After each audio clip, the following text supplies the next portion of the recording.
sommes dans le cadre d'une série de prédications qu'on ne veut pas être comme que de la prédication ex cathedra, c'est-à-dire ça vient d'ici, ça prêcher, on entend, on dit oui c'est bien, puis on rentre chez soi. Vous allez être des prédicateurs ce matin. Nous allons nous prêcher à nous-mêmes les uns aux autres la parole de Dieu, la parole de vie, la parole qui est un souffle qui anime l'Église. Nicolas faisait référence à cela en introduction. Dans Acte 15, que nous sommes en train de méditer, la série s'appelle « Les Actes », que nous sommes en train de méditer, il est dit à un moment donné, le Saint-Esprit et nous sommes arrivés à une conclusion sur un sujet épineux. L'Église s'était rassemblée. Et si vous lisez Acte 15, je vais peut-être vous choquer, mais à aucun moment il est fait mention de prière dans ce chapitre. Ils se retrouvent, ils ont un sujet épineux, et puis ils partagent les uns avec les autres, ils s'écoutent, et ils écoutent l'Esprit de Dieu sans forcément qu'il y ait un moment de prière. Dans les Actes, à plusieurs reprises, il est fait mention de la prière, mais là, il n'en est pas fait mention. Pas parce qu'il ne prie pas, c'est parce qu'il n'y a pas de dichotomie entre la présence de Dieu, les échanges les uns avec les autres, et la capacité d'entendre sa voix. On peut capter sa pensée en dehors d'un temps de prière classique, vous savez, comme un culte ou une réunion de prière, où là, tiens, il y a les dons spirituels qui s'activent. Non, on capte la pensée de Dieu lorsqu'on s'écoute les uns les autres.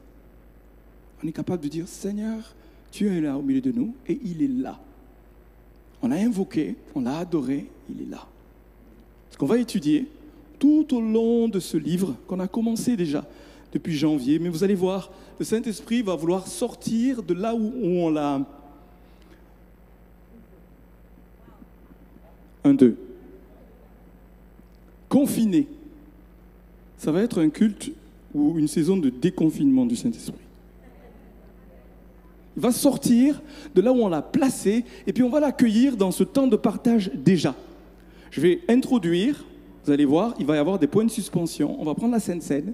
Vous allez partager, on va finir par la prière. On va se retrouver mardi prochain. On va se retrouver les autres cultes. Le 5 mars, nous allons nous retrouver de nouveau à la suite de ce message sur la base de ce qui sera ressorti des partages dans les petits groupes, dans la prière, dans l'écoute du Saint-Esprit. Et puis, on va pouvoir écrire, comme dans Acte 15, ils ont conclu ce temps de partage.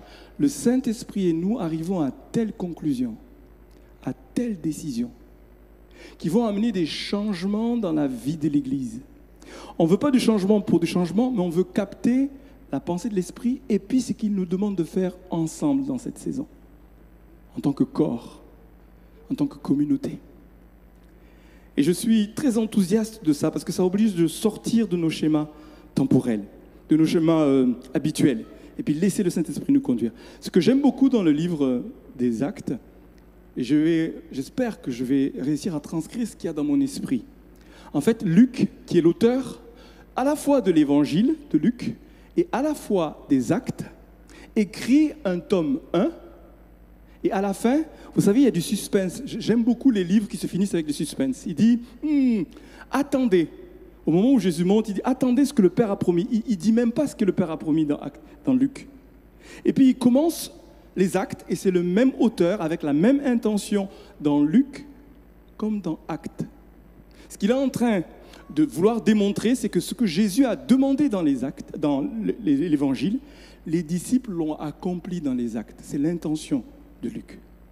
Et quand on lit l'Évangile de Luc dans la perspective de voir la manière dont les disciples l'ont acté, l'ont accompli, on voit quelque chose d'extraordinaire. Ce n'est pas une surprise, ce n'est pas comme ça sorti de nulle part, c'est vraiment le prolongement à la fois de la bonne nouvelle de l'Évangile et la manière dont les disciples l'ont vécu parce qu'ils ont expérimenté le Saint-Esprit. Et j'aime ce suspense, il nous fait rêver. Moi, quand je lis les Actes, je ne sais pas vous, je me mets à rêver. Je me dis, imaginons qu'on puisse vivre les Actes, Acte 29, Acte 30 ensemble.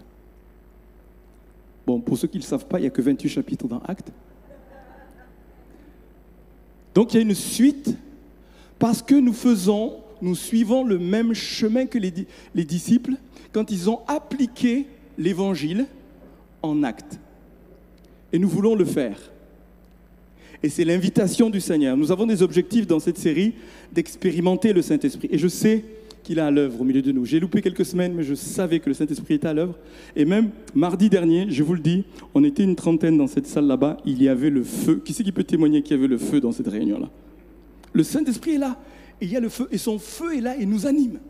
C'est il veut être déconfiné pour pouvoir visiter tous les espaces jusqu'à réformer nos voies, la manière de vivre l'Église. Nous voulons l'expérimenter, mais nous voulons faire aussi un point honnête sur nos actes. On veut vraiment faire le point. Où est-ce que j'en suis en tant que disciple? Est-ce que je pratique l'Évangile comme Jésus l'attend de moi? Si je ne me remets pas en question, je vais être un chrétien qui va juste continuer dans une sorte de religion où il n'y a pas la vie. Mais si on laisse le Saint-Esprit non seulement nous visiter par des dons, vous savez, pour voir des guérisons, la puissance de Dieu, oui, mais aussi que même notre communauté change, notre maison change, que le Saint-Esprit s'invite là, que sa sagesse soit là, que finalement de nouvelles habitudes viennent. Parce que cette puissance que nous recevons nous conduit à vivre l'Église autrement. On veut aussi vivre des repentances. Et dans la réunion, c'est pourquoi je vous invite à venir mardi prochain. Dans la réunion qu'on a eue mardi dernier, le Saint-Esprit était vraiment là. Et vous savez ce à quoi il nous a conduit très naturellement? À la repentance. La repentance, c'est quoi? Je réalise que ma pratique ne correspond pas à ce qu'il attend de moi et je commence à dire, mais Seigneur, pardon. D'où ça vient que j'ai ces schémas, même dans ma relation les uns avec les autres. On vient d'aimer notre Dieu de tout notre cœur. On vient de l'adorer, de proclamer qui il est. Vous savez, cette passion qu'il y a dans l'amour pour lui, il veut le traduire dans l'amour les uns pour les autres. Et il veut le même zèle, la même ardeur, mais produit par l'œuvre du Saint-Esprit. Déconfiné et envoyé, répandu dans nos cœurs, mais produisant des dispositions les uns avec les autres, pour que nous puissions vivre comme si on était une famille et comme des frères et des sœurs. Pas juste, vous savez, ce chant qui dit « Nous sommes un dans un lien d'amour ». Il est magnifique ce chant, hein? Mais le vivre, ça doit se vivre par la puissance du Saint-Esprit. L'Esprit qui est là, que nous adorons, que nous accueillons, que nous honorons, veut nous conduire ensemble, individuellement, mais aussi ensemble, à être cette communauté de croyants qui font une vraie différence et qui pratiquent des actes nouveaux. Et cette repentance va nous conduire à vivre la manière d'exprimer cet amour venant du Saint-Esprit d'une manière nouvelle. Ça va être des actes isolés, mais une culture, une pratique régulière. Et ma prière, c'est que ce soit tel qui ait un impact de l'extérieur. Jésus a dit, c'est à l'amour que vous avez les uns pour les autres qu'on reconnaîtra mon message, la bonne nouvelle de l'Évangile. Mais imaginez une communauté qui capte la pensée de Dieu, qui se met à pratiquer, et ça devient des habitudes tellement fortes que les personnes à l'extérieur disent, comme on va le lire tout à l'heure, voyez comme il s'aime. Voyez comme il s'aime. Par l'incarnation, par l'œuvre du Saint-Esprit au milieu de nous, de l'amour exprimé les uns envers les autres. Donc vous l'aurez compris ce matin, on va lire le texte et mon but, c'est vraiment ouvrir la réflexion de nos cœurs et laisser le Saint-Esprit nous labourer pour qu'il y ait une mentalité renouvelée, que nous comprenions ce qu'il veut et comment l'exprimer et voir notre communauté évoluer. Mais moi, les textes de base que je vais lire ce matin, nous sommes dans Actes 2, 42 jusqu'à 47. Ils persévéraient dans l'enseignement des apôtres, dans la communion fraternelle, dans la fraction du pain et dans les prières. La crainte s'emparait de chacun et il se faisait beaucoup de prodiges et de miracles par les apôtres. Tous ceux qui croyaient étaient dans le même lieu et ils avaient tout en commun. Ils vendaient leurs propriétés et leurs biens et ils en partageaient le produit entre tous selon les besoins de chacun. Ils étaient chaque jour tous ensemble, assidus au temple et ils rompaient le pain dans les maisons, les prenaient leur nourriture avec joie et simplicité de cœur, louant Dieu et trouvant grâce auprès de tout le peuple. Et le Seigneur ajoutait chaque jour à l'Église ceux qui étaient sauvés. On va lire dans Acte 4. Et Acte 4 ici, je vais resituer. Avant le texte que nous venons de lire, le Saint-Esprit descend, ils sont baptisés de feu, et puis remplis de l'Esprit, et puis Pierre prêche. Donc c'est un événement. Le Saint-Esprit descend, Pierre prêche, 3000 âmes sont gagnées. Et juste après, quand le Saint-Esprit descend, Luc caractérise, analyse des valeurs que le Saint-Esprit produit quand il est descendu au niveau de la communauté. Et juste après, Pierre et Jean font un miracle, et puis prêchent l'évangile, 5000 âmes sont ajoutées, donc c'est un événement, vous voyez, l'événement de la Pentecôte, puis après l'événement de la guérison d'un paralytique, et puis juste après, pareil, Luc analyse comment la communauté vit, la nouvelle communauté, la nouvelle église qui vient de naître. La multitude de ceux qui avaient cru n'était qu'un cœur et une âme. Nul ne disait que ses biens lui appartinssent en propre, mais tout était commun entre tous. Les apôtres rendaient avec beaucoup de force témoignage de la résurrection du Seigneur Jésus, et une grande grâce reposait sur eux tous, car il n'y avait parmi eux aucun indigent, c'est-à-dire pauvre, un nécessiteux. Personne. Tout le monde était comblé. Tous ceux qui possédaient des champs ou des maisons les vendaient, apportaient le prix de ce qu'ils avaient vendu et les déposaient aux pieds des apôtres. Et là, on faisait des distributions à chacun selon ce qu'il en avait besoin. Joseph, surnommé par les apôtres Barnabas, ce qui signifie fils d'exhortation, lévite originaire de Chypre, vendit un champ qu'il possédait, apporta l'argent et le déposa aux pieds des apôtres. Il y a un problème là, je ne sais pas. Il est résolu.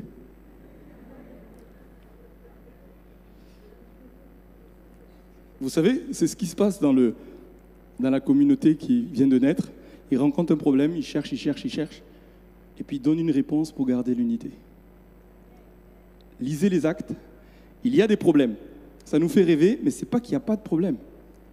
Mais chaque fois qu'ils ont un problème, ils consultent le Saint-Esprit et ils résolvent le problème. L'unité est conservée. Un problème, ils résolvent le problème. L'unité est conservée. Un problème, ils résolvent le problème. À chaque fois. Par le Saint-Esprit. Par l'œuvre du Saint-Esprit. C'est pourquoi je prie tellement que dans ce temps de partage, nous ouvrions à l'œuvre du Saint-Esprit pour que ça nous conduise à être adaptés ici et maintenant à ce qu'il veut faire. Rapidement. Quand le Saint-Esprit descend, écoutez-moi, il y a une nouvelle... En fait, l'Église est manifestée. L'Église naît. Quand Jésus dit « je bâtirai mon Église », elle naît quand le Saint-Esprit... Vous savez, comme à la création, Dieu souffla sur les narines d'Adam, il devient une âme vivante. L'Église est devenue une âme, un cœur, quand le Saint-Esprit est descendu. Elle naît, elle apparaît. C'est la manifestation de l'Esprit que l'Église. C'est surnaturel. Écoutez-moi bien, c'est surnaturel. Le Saint-Esprit descend, et qu'est-ce qui se passe ? Comme un nouveau peuple, une nouvelle nation, une nouvelle humanité naît, ce qui se passe, c'est que quand il y a un nouveau peuple, une nouvelle nation qui naît, il y a une langue qui va avec. C'est pourquoi, lors de l'effusion de l'Esprit, à la naissance de l'Église, il y a eu un nouveau langage, une nouvelle langue. Ils se sont mis à parler dans de nouvelles langues. Mais plus que cela, ils persévéraient, mets-moi la slide juste après, ils persévéraient dans l'enseignement des apôtres. Mais les apôtres enseignaient la parole de Dieu. Ils parlaient de nouvelles langues à Dieu, mais ils entendaient au travers des apôtres un enseignement, mais constant, pas juste d'une parole. C'est la parole que Jésus leur a enseignée, mais qu'ils transmettaient avec force, avec le même esprit qui était sur Jésus quand il a dit « L'Esprit du Seigneur est sur moi », il est venu annoncer de bonnes nouvelles. Et tout ce qu'il annonçait touchait profondément le cœur des gens. Quand Pierre s'est levé, il a prêché la parole de Dieu. Et cette parole, elle est vivante. Elle donne une culture commune. Ça nous conduit à parler la parole de Dieu. Si moi je prêche ce matin et que c'est l'Esprit de Dieu qui est en train de le faire, je vais vous transmettre la parole de vie. Je vais vous transmettre la parole de foi. Vous allez recevoir une parole. Et il nous faut dans notre église. C'est pourquoi je vous engage à prêcher pour ceux qui prêchent. À prier plutôt pour ceux qui prêchent. Pour que quand ils prêchent, ce soit la parole de Dieu. On a besoin de parler la parole de la foi, mais de la nouvelle communauté du royaume. Nous sommes la communauté du royaume. On a besoin de parler le langage d'en haut du ciel, mais on a besoin d'entendre quand on se parle les uns aux autres. Et que c'est la parole de Dieu qui a annoncé la pensée de Dieu. La parole de Dieu pour qu'on ait une culture qui parle la parole de Dieu.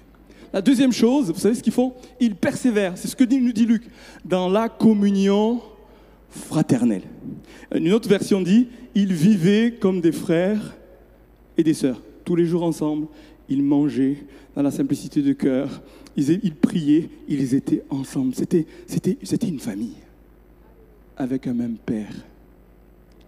Et le Saint-Esprit nous donne d'être comme une famille unie au Père, unis au Fils, notre communion avec le Père et avec le Fils. Nous sommes unis à lui, nous nous attachons à lui comme on a chanté ce matin, mais nous devenons automatiquement des frères et des sœurs. Et l'idée, ce n'est pas juste un concept, bonjour mon frère, bonjour ma sœur. Vous savez, c'est une réalité qui nous conduit, et là c'est décrit, quand Luc décrit ce qu'ils vivent, il décrit une famille. Mais une famille de 10 000 personnes, vous imaginez ? 10 000, 15 000, 20 000, ça n'arrêtait pas. Le Saint-Esprit ajoutait tous les jours ceux qui sont sauvés. Et quand ils arrivaient, il y avait une dynamique familiale. Et aujourd'hui, le Saint-Esprit nous interroge pour dire, est-ce que vous voulez que je crée en vous les dispositions pour incarner le fait de vivre comme des frères et des sœurs? Accepter dans nos mentalités de sortir des limites héritées de notre culture, de notre éducation. Vous savez, la culture occidentale qui est individualiste. Moi, aujourd'hui, je veux déclarer la guerre à l'individualisme. Ce que nous sommes en train de faire, c'est que le royaume de Dieu vient déclarer la guerre à l'individualisme. Mais c'est le Saint-Esprit qui doit le produire. Ça ne peut pas juste être une bonne idée, vous savez, humaine, même humaniste. Les humanistes ont tenté de faire, vous savez. Le communisme est une expression, ou les anarchistes, c'est une expression de la même pensée, mais qu'ils ont voulu produire par leur propre force, ça n'a jamais marché. Mais quand le Saint-Esprit descend et que nous nous ouvrons à lui et qu'il crée des dispositions, c'est toute une communauté, pas une personne, pas un gourou qui dit c'est ça qu'il faut faire. C'est toute une communauté qui accueille la pensée de l'Esprit, et puis le Seigneur va nous donner de le rendre ça pragmatique, concret, pour aller de l'avant.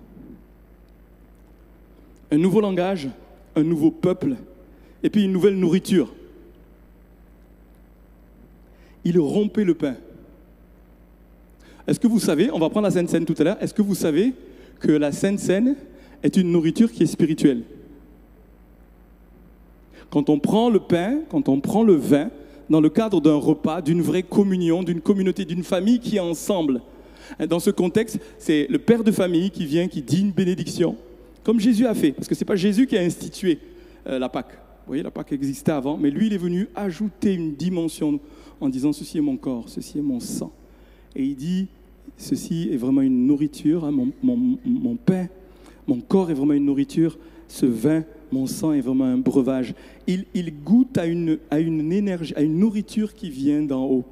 Cette nouvelle communauté qui naît à une nouvelle nourriture. Et cette nourriture, spirituellement, quand on la prend, elle vient remplir quelque chose en nous qui nous donne l'énergie de vivre comme frères et sœurs, de vivre la dynamique, l'énergie du ciel.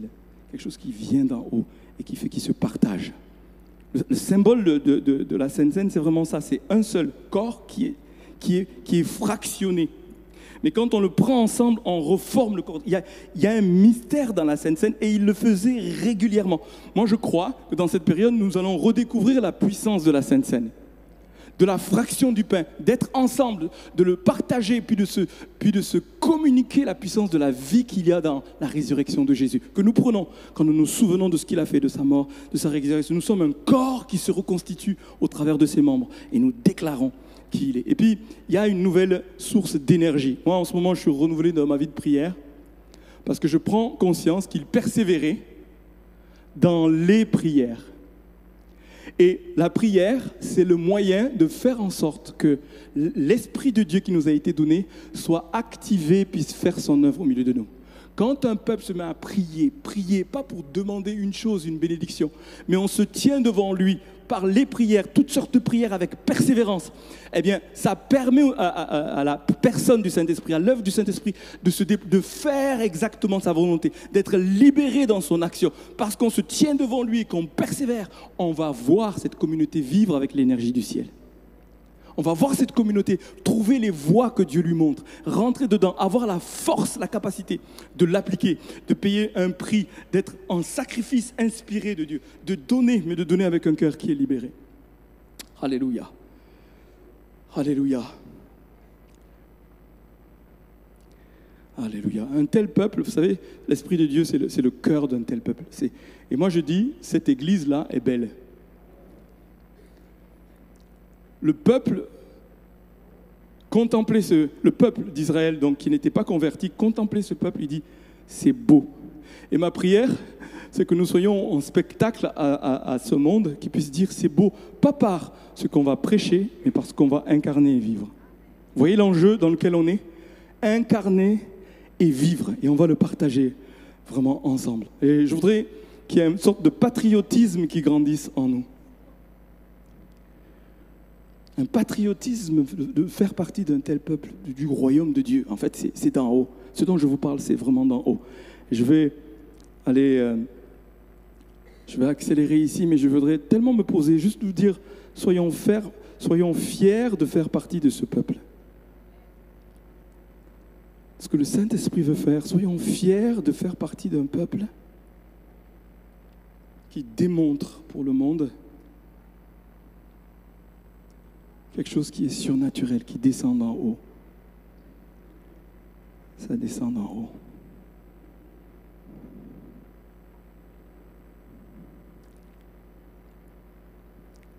Alléluia.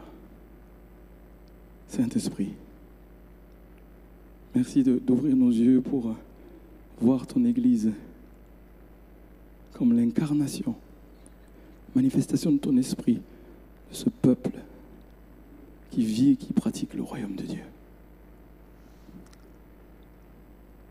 Renouvelle cela dans le temps de partage qu'on va avoir.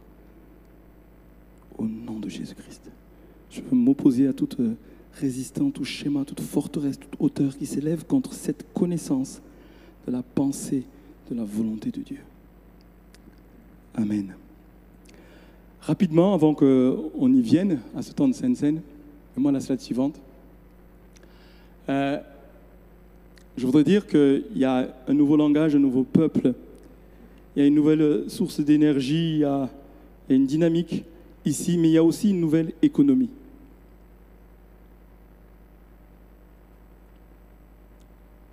C'est une nouvelle manière de vivre nos ressources. S'il s'agit du royaume de Dieu, s'il s'agit des choses d'en haut, une communauté, un peuple, elle a une économie. Et la manière de vivre l'économie, le rapport à l'argent, le rapport aux ressources, aux besoins des autres, change complètement. Complètement. C'est une repentance incarnée. Et je voudrais vous dire, écoutez bien ce que je vais dire ici, quand Luc écrit, dans son intention de présenter Jésus, il présente Jésus comme le Messie, mais qui vient accomplir ce qu'on appelle le jubilé. Il vient annoncer le jubilé. Nous sommes dans Luc 4. Jésus est présenté, il sort du désert, il est revêtu de la puissance du Saint-Esprit, il va à Jérusalem et il vient lire, et c'est le seul évangile qui rapporte ça, Ésaïe 61. L'Esprit du Seigneur est sur moi, il m'a oint. Pour annoncer une bonne nouvelle à qui? Aux pauvres. L'Esprit du Seigneur est sur moi, il m'a oint pour annoncer une bonne nouvelle aux pauvres. C'est exactement ce qui va arriver à l'Église. L'Esprit de Dieu va descendre sur eux. Ils vont devenir l'Église et ils vont rencontrer les besoins de qui? Des pauvres. Non mais, prêchez avec moi s'il vous plaît ce matin. Des pauvres. D'accord? Qui dit royaume de Dieu, qui dit j'annonce, et puis il continue. Il dit, il m'a oint pour annoncer une bonne nouvelle aux pauvres, il m'a envoyé pour guérir ceux qui ont le cœur brisé, pour proclamer aux captifs la délivrance et aux aveugles le recouvrement de la vue, pour renvoyer libres les opprimés et pour publier une année de grâce de la part du Seigneur. Quand il dit année de grâce ici, il s'agit du jubilé. Le jubilé, c'est quoi? Vas-y, montre-moi la slide suivante. C'est simple, on est dans Lévitique 25 et Dieu a dit, pour le sabbat, au bout de 49 ans, il va y avoir une année où on va mettre la terre en jachère, où on va remettre les dettes. Celui qui est en dette, on va lui dire tu n'as plus de dette. L'année de grâce du Seigneur, pour tout Israël, c'est le fameux Messie qui vient et qui met en place le jubilé, qui libère les gens, qui les guérit, qui les renvoie libres complètement et qui annonce une année de grâce. Et les pauvres sont rencontrés. Et dedans, il y a jachère du sol, libération des opprimés et la réduction du capital. Donc ça veut dire qu'il y a une nouvelle économie quand on dit le royaume de Dieu vient. Les disciples, quand ils ont entendu cela, qu'ils ont entendu le message de Jésus, ils voulaient pratiquer, mais littéralement, ce que Jésus a enseigné. Et ce qu'on lit dans les Actes n'est pas un accident. On ne peut pas dire « Ah, mais ça concerne que cette période. Ah, mais ça ne concerne que ces personnes-là. » Non, non, ça les concernait pratiquement. Et on va lire juste après, dans Luc 11. Alléluia. Dans Luc 11, on est là dans le sermon sur la montagne que nous avons médité ensemble. Et vous allez voir, Jésus dit dans Luc, quand Luc rapporte cela, des choses très pratiques. Il dit « Cherchez plutôt le royaume de Dieu et toutes ces choses vous seront données par-dessus. » Ne crains point, petit troupeau, car votre Père a trouvé bon de vous donner le royaume. Et puis là, il dit, vendez ce que vous possédez et donnez-le en aumône. Jésus parle dans Luc à ses disciples. Et par la suite, il dit, faites-vous des bourses qui ne s'usent point, un trésor inépuisable dans les cieux, où le voleur n'approche point, où la teigne ne détruit point, car là où est votre trésor, là aussi sera votre cœur. Vendez ce que vous possédez, donnez-le en monde. Les disciples ont concrètement, quand Luc écrit Actes, pratiqué, disons à la lettre, ce que Jésus a enseigné. Et ils se sont mis à être solidaires. Ils ont eu un autre rapport à la propriété.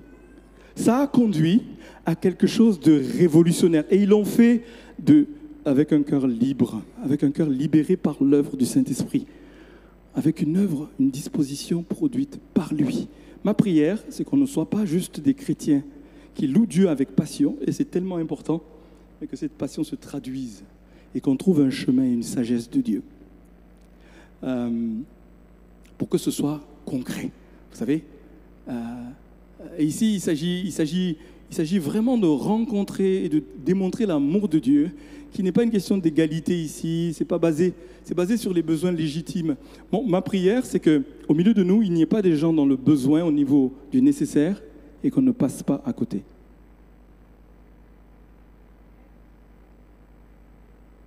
Nous ne pouvons pas être l'Église s'il existe au milieu de nous des personnes qui sont dans le besoin, un besoin véritable, il peut être matériel.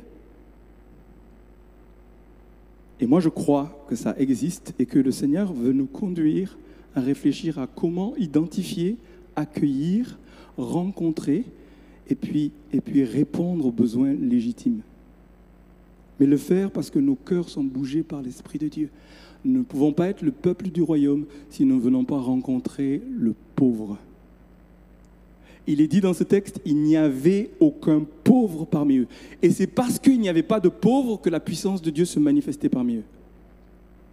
Pas que, ils priaient, mais leur communion avait un tel niveau que ça donnait de l'impact au témoignage de Jésus à l'extérieur.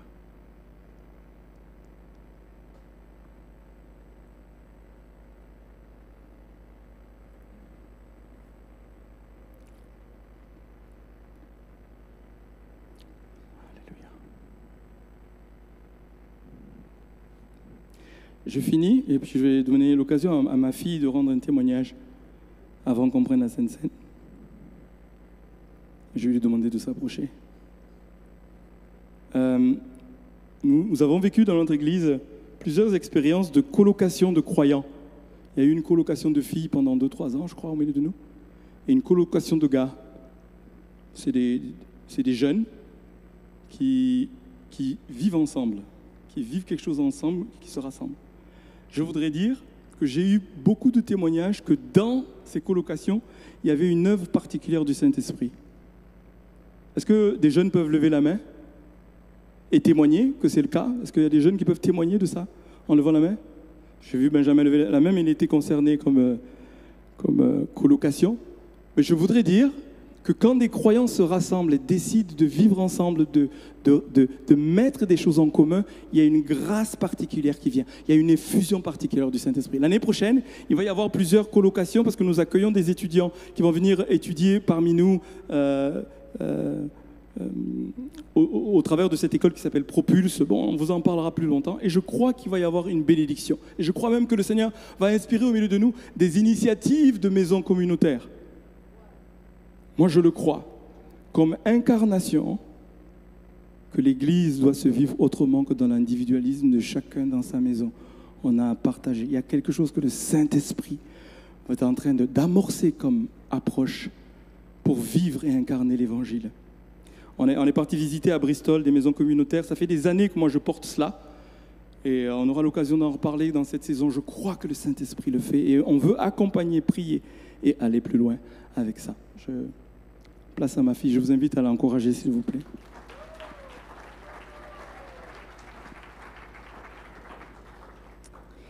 Alors, ce que je voulais vous partager ce matin, c'était le fait que quand mes frères et sœurs sont partis de la maison, on avait des chambres de libre.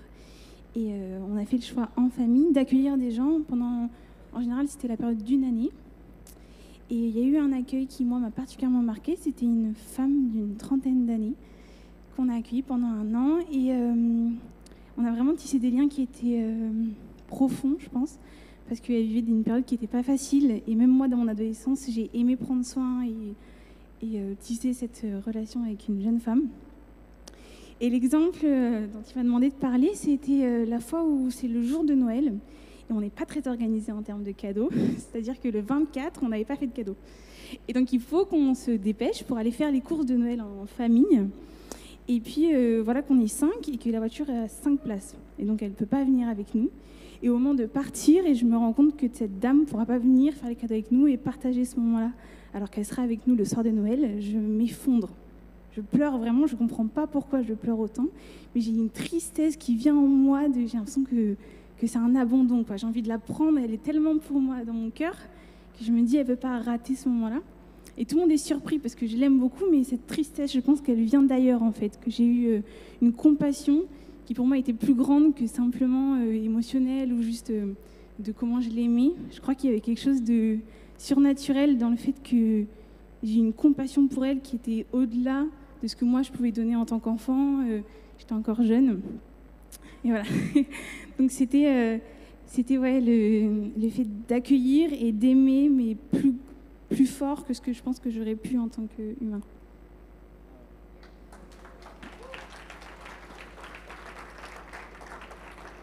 Je me souviens de ce moment parce que nous voulions, parce que Benjamin et Emma n'étaient pas là depuis un moment, vivre un temps juste en famille.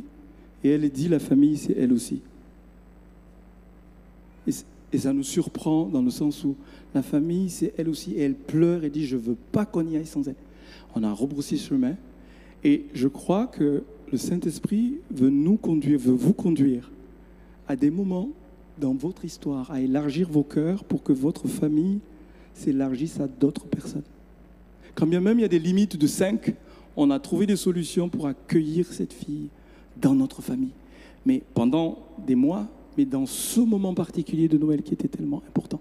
Et vous savez, ça produit une compassion, mais ça produit de la joie aussi profonde quand on s'ouvre à la compassion, à la solidarité et qu'on s'élargit. Merci beaucoup d'avoir été avec nous. Merci d'avoir suivi cette vidéo, ce message en ligne. On espère que ce message vous a plu, vous a touché. Et si d'ailleurs quelque chose vous a parlé en particulier, n'hésitez pas à partager cette vidéo autour de vous et même à vous abonner à notre chaîne YouTube. Comme ça, vous pourrez chaque dimanche être avec nous en direct à 10h sur notre chaîne. Ou bien, si vous êtes ici à Montpellier en présentiel, on se fera une joie de vous rencontrer tous les dimanches à 10h. Si vous avez des questions à propos de Jésus, à propos de la Bible, de la foi, sachez que nous organisons chaque semaine des soirées alpha, qui sont des soirées de découverte de la foi. Et donc, ce sont des moments en petits groupes où on peut poser des questions et cheminer ensemble à la découverte de Jésus. Et si ça vous intéresse, il y a toutes les informations en description sous cette vidéo. Et avant de vous quitter, j'aimerais juste prendre quelques instants pour m'adresser à vous qui peut-être, en regardant cette célébration, en regardant ce message, vous êtes dit « Oui, mais moi, je ne suis pas croyant et moi, j'aimerais tant avoir la foi. J'aimerais découvrir comment vivre cette relation avec Dieu. » J'aimerais juste vous rappeler que le message de l'Évangile, il est tellement simple. C'est un message d'amour. Ce message nous dit que Dieu nous aime. Que non seulement Dieu, il existe, mais il nous connaît par notre nom et il nous aime. Et il veut être dans nos vies. Il veut être en relation avec nous. Et il nous aime tellement que ce qui fait barrage entre nous et Dieu, c'est-à-dire notre péché, il est venu jusqu'à nous pour le résoudre, ce problème. Et il a envoyé son Fils unique. C'est un verset dans la Bible qui dit ça. Car Dieu a tant aimé le monde qu'il a envoyé son Fils. Pour faire quoi? Pour mourir à notre place, pour prendre notre péché, pour nous débarrasser de ce péché qui est là, qui est comme un poids sur nos vies. Et il n'y a que Jésus qui peut nous débarrasser de ce péché. Il n'y a que Jésus qui peut nous pardonner de notre péché. Et donc, si vous voulez être en relation avec Dieu, si vous voulez connaître cet amour, je vous invite là où vous êtes, derrière votre écran, à faire cette démarche toute simple de dire « Dieu, si tu existes, révèle-toi à moi et pardonne-moi ». Et cette prière sincère, sachez que Dieu l'entend et que Dieu va enlever votre péché, va vous pardonner complètement, totalement, à 100%. Et que alors que vous avez fait cette prière, alors commence une nouvelle vie. Alors, quand on fait cette prière, notre cœur est bouleversé, notre cœur est changé. Et on vit ce que la Bible appelle la nouvelle naissance. Donc si vous avez pris cette décision aujourd'hui, n'hésitez pas à nous le faire savoir, n'hésitez pas à nous envoyer un email. Peut-être que vous avez besoin qu'on prie pour vous, qu'on vous accompagne, on sera vraiment une joie de le faire. Donc vous pouvez envoyer un email à l'adresse qui va s'afficher à l'écran, contact@egliseclé.fr. Voilà, je vous souhaite vraiment une excellente journée et puis on vous dit à bientôt et que Dieu vous bénisse.